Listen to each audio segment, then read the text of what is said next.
नमस्कार मित्रों, एक बार फिर से हम आप लोगों का यूट्यूब चैनल पर स्वागत करते हैं। मित्रों, आज का हमारा टॉपिक है प्रौढ़ शिक्षा। प्रौढ़ शिक्षा के बारे में बात करेंगे। शिक्षा निलयम व्यवस्था क्या है, एक योजना होती थी, उसके बारे में बात करेंगे। और तीसरा हम बात करेंगे जनसाला क्या होता था। जनसाला के बारे में बात करेंगे। और साथ ही साथ जन शिक्षा निलयम के बारे में बात करेंगे। और ये प्रौढ़ शिक्षा के बारे में बात करेंगे। क्योंकि ये सार्वभौमिकरण की जो प्रक्रिया थी, उसके अंतर्गत ये सारे जो है स्वतंत्रता के पश्चात कार्यक्रम या योजनाएं क्रियान्वित की गई थी। तो उसी के अंतर्गत आज हम ये सार्वभौमिकरण का तीसरा पार्ट लेकर आपके सामने आए हैं। तो इसके पहले हमने 2 पार्ट अपलोड कर दिया है।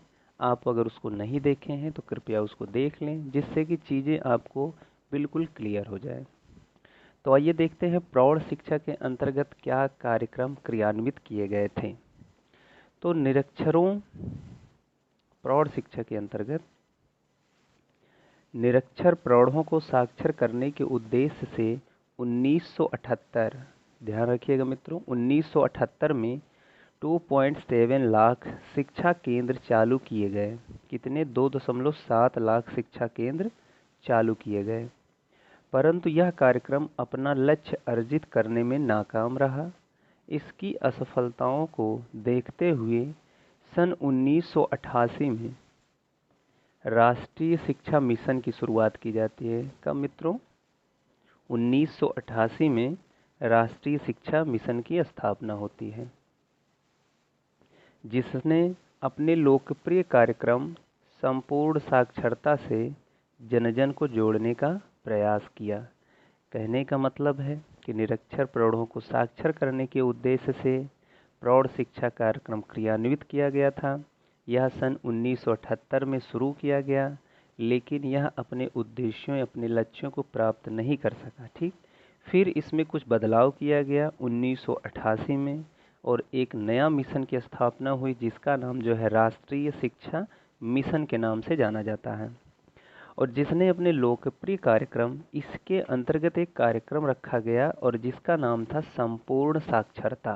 तो याद रखना होगा कि संपूर्ण साक्षरता किस मिशन के अंतर्गत आया, तो आप याद रखेंगे राष्ट्रीय शिक्षा मिशन के अंतर्गत आया। ये किसके लिए व्यवस्था की गई है? तो प्रौढ़ शिक्षा के लिए यह व्यवस्था की गई है। ठीक है। अब उसके बाद जो है जन शिक्षा निलयम क्या होता है। जन शिक्षा निलयम के बारे में भी व्यवस्थाएं की गई आगे। तो आइए इसको देख लेते हैं। संपूर्ण साक्षरता आंदोलन कार्यक्रम चल ही रहा था, तो उसी के अंतर्गत यह एक योजना भारत सरकार ने लॉन्च किया। ठीक, तो संपूर्ण साक्षरता आंदोलन की उपलब्धियों को अस्थायी बनाने तथा निरक्षरता को बढ़ने से रोकने के लिए, अब ध्यान से देखिए, अगर आपसे पूछा जाए कि जन शिक्षा निलयम जो योजना है वो किस उद्देश्य के लिए लाया गया था, तो आपको याद रखना होगा कि जो संपूर्ण साक्षरता आंदोलन था जो चल रहा था, उसको अस्थायी बनाने के लिए तथा निरक्षरता को रोकने के लिए यह कार्यक्रम किया गया था। और यह कार्यक्रम 73 जिलों में शुरू किया गया था। 73 डिस्ट्रिक्ट में यह कार्यक्रम शुरू किया गया था। 73 जिलों में निरंतर शिक्षा कार्यक्रम साक्षरता आंदोलन जिलों में जन शिक्षा निलयम की स्थापना की गई थी।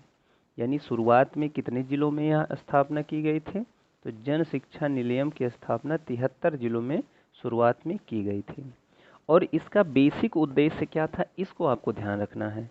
तो इसका जो बेसिक उद्देश्य था, कृषि पर, यह निलयम कृषि तथा इससे संबद्ध क्षेत्रों में कौशल बढ़ाने के लिए छोटी अवधि के कार्यक्रम चलाकर स्थानीय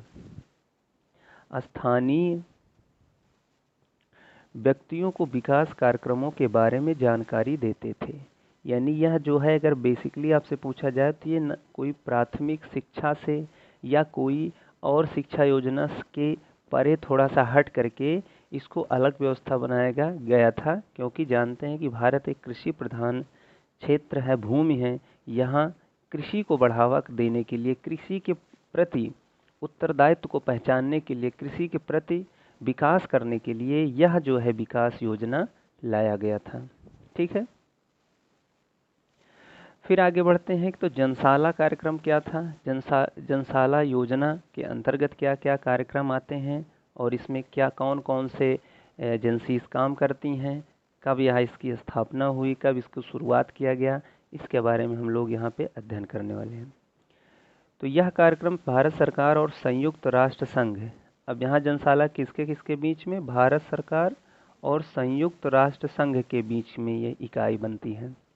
भारत सरकार और संयुक्त राष्ट्र संघ की 5 एजेंसियों जिसमें UNDP, ये 5 एजेंसी को याद रखेंगे। कभी कभी नेट JRF में क्वेश्चन पूछ लेता है कि जनसाला में कौन कौन से 5 एजेंसियां सम्मिलित हैं, तो इसमें से 5 को आप याद रखेंगे, या कौन से सम्मिलित नहीं हैं यह भी इसी के हिसाब से आप निकाल सकते हैं।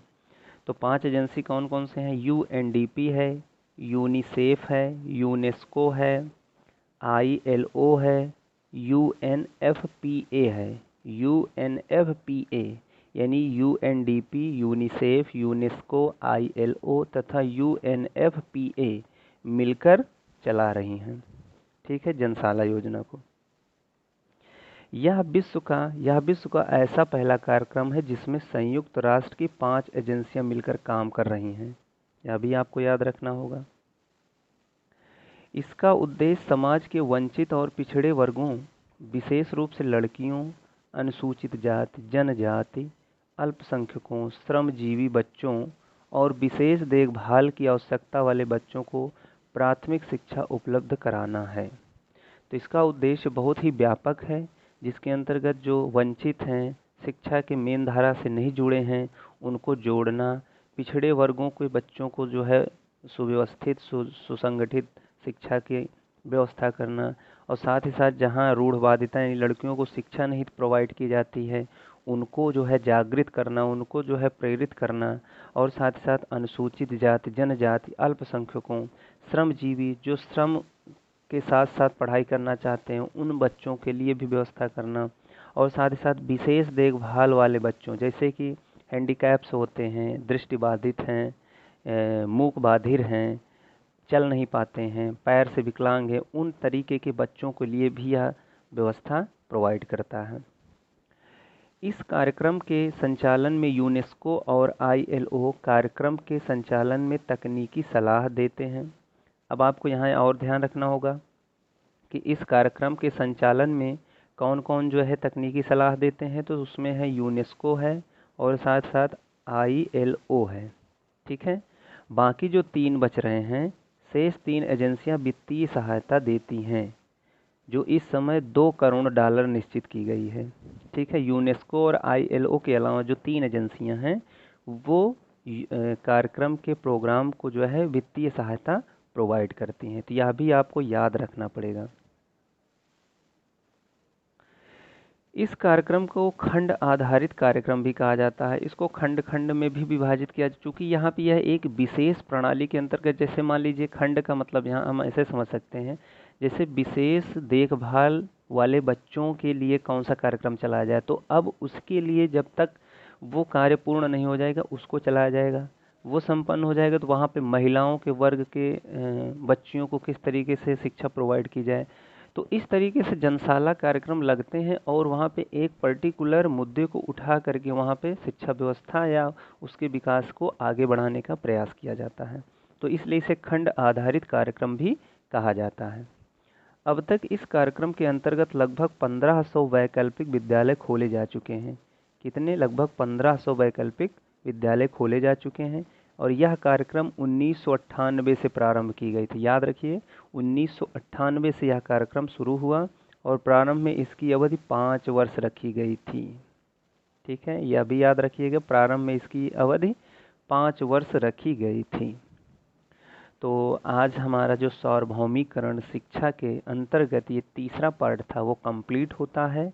तो आप तीनों वीडियोस को 1 बाय 1 देख सकते हैं, जिससे सार्वभौमिकरण, भारत की सार्वभौमिकरण शिक्षा के बारे में आपको जानकारी प्राप्त होगी, और स्वतंत्रता के बाद, स्वतंत्रता के पहले जितने भी कार्यक्रम योजनाएं शुरू की गई थी वो सारे वीडियो हम 3 वीडियो के अंतर्गत कवर कर चुके हैं। फिर हम मिलते हैं नए टॉपिक के साथ, तब तक के लिए मित्रों जय हिंद।